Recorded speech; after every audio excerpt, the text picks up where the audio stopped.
స్వామి భక్తులందరూ కూడా చాలా వరకు కూడా బాగా ఆర్థికంగా కూడా బాగా మంచి స్థితిలోకి వెళ్ళారు వారి దగ్గరికి వచ్చిన తర్వాత కూడా. మరి మీ సంపాదన ఏ విధంగా పెరిగిందండి ఇక్కడికి వచ్చాక? సంపాదన అంటే మనకి మా నాన్నగారు 3 ఎకరాలు ఇచ్చారండి 87లో. దాన్ని భగవంతుడు 20 ఎకరాలు చేశారండి. ఇప్పటికీ 2006కి 2006 నుంచి ఇప్పటికి 19 సంవత్సరాలండి. 2006లో 20 ఎకరాల సుమారుని చేసిన భగవంతుడికి ఒక నమస్కారం పెట్టి ఈ రోజు నుంచి ఎక్కడ ఒక సెంటు భూమి కానీ సంపాదన అనేది 0 నాకు అక్కర్లేదు. ఎందుకంటే ఒక మానవుడు బతకడానికి ఎంత అవసరం అంత 3 రెట్లు నాకు ఇచ్చావు. ఎందుకంటే నాకు ఇంకా సంపాదన 0 చేసి ఆ వచ్చిన దాంతో మన బండి నడిపించుకుంటూ కాలక్షేమం చేయడం అని చెప్పేసి నాకు ఆ స్వామి ఆ శక్తిని ఇచ్చారండి. అంచేత అప్పుడు 2006 నుంచి ఇప్పుడు ఈ 19 సంవత్సరాల నుంచి కూడా నాకు సంపాదన అనేది 0 అండి. ఆ వచ్చిన దాన్ని అలాగా మనం బండి నడిపించుకుంటూ వెళ్ళిపోవడం అనే భావన నాకు ఆ శక్తిని ఆయన కల్పించారు. మరి ఇది చెప్పేటంత సులువు కాదండి, చెప్పడం చాలా వదిలిపోవడం అనేది కష్టం కదండి, వచ్చేది ఉన్నా కూడా. అంచేత అప్పటి నుంచి మాత్రం ఈ 19 సంవత్సరాల నుంచి ఇంకెక్కడ ఏమీ తీసుకోవడం అనేది జరగలేదు. అంటే ఈ శరీరం గురించి ఆలోచించే ఆలోచనలు ఎక్కడో చోట ఆపాలి. అదే అది అక్కడతో ఆగిపోయింది అనమాట. అంటే ఇంకా అది ఆపకపోతే ఇంకా అది చివరి వరకు కన్ను రెప్ప మూసిన వరకే అలా నడుస్తూ ఉంటుంది.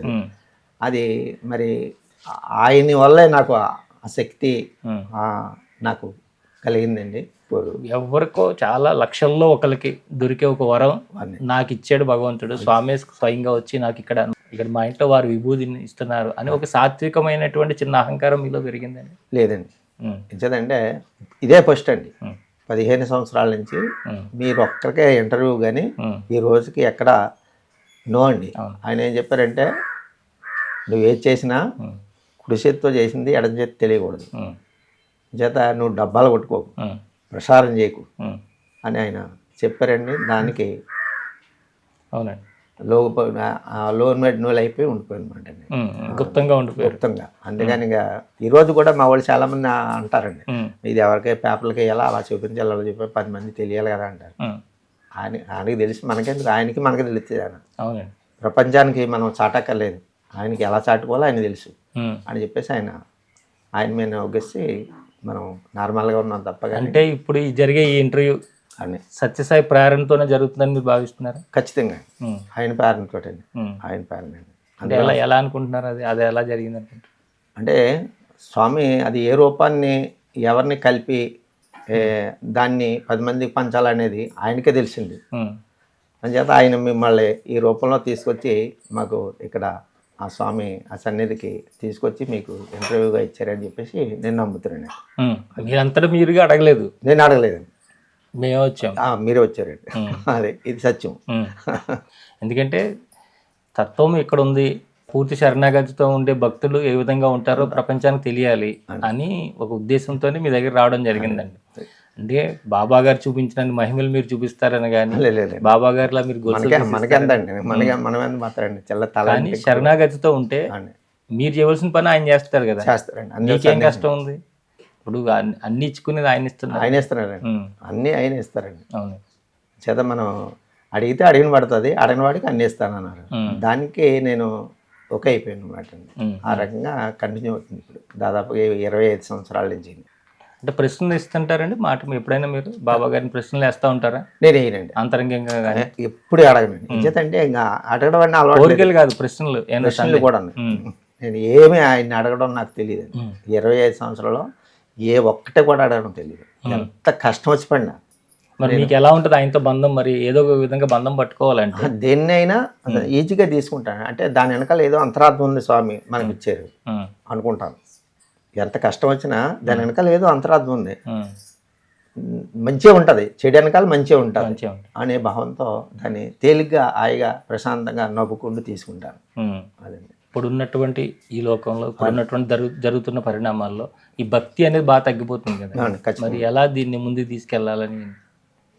అంటే మనిషికి కావాల్సింది స్వామి చెప్పింది రెండు పద్ధతులండి.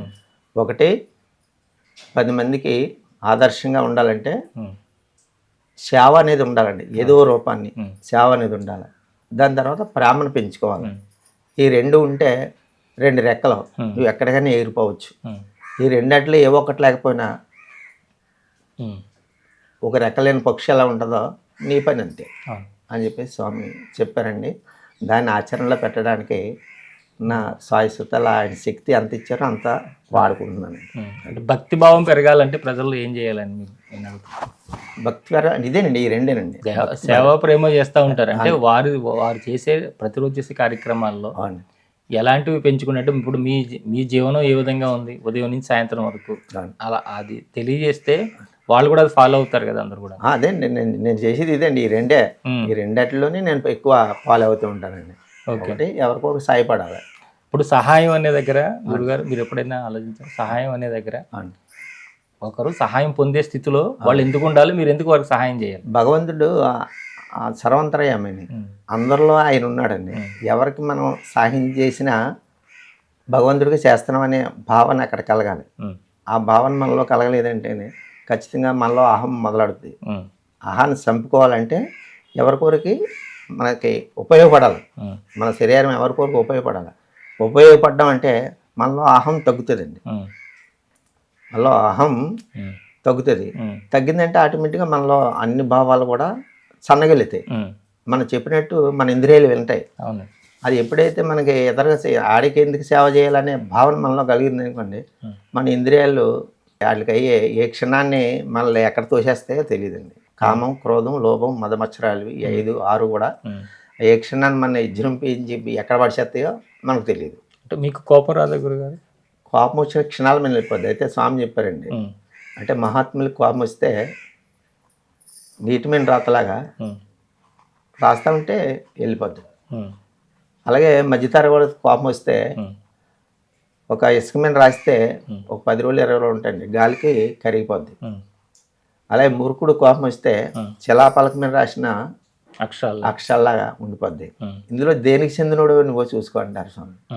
అంచేత మరి ఆ భావం మనలో ఉంది కాబట్టి ఆ స్వామి చెప్పింది దానికి ఫాలో అయిపోతూ ఉంటాను అనమాట. వస్తూ ఉంటుంది, వెళ్ళిపోవాలి అంతే. క్షణాల మీదే అంతే తప్ప కానీ రోజులు కానీ గంటలు కానీ ఉండదండి.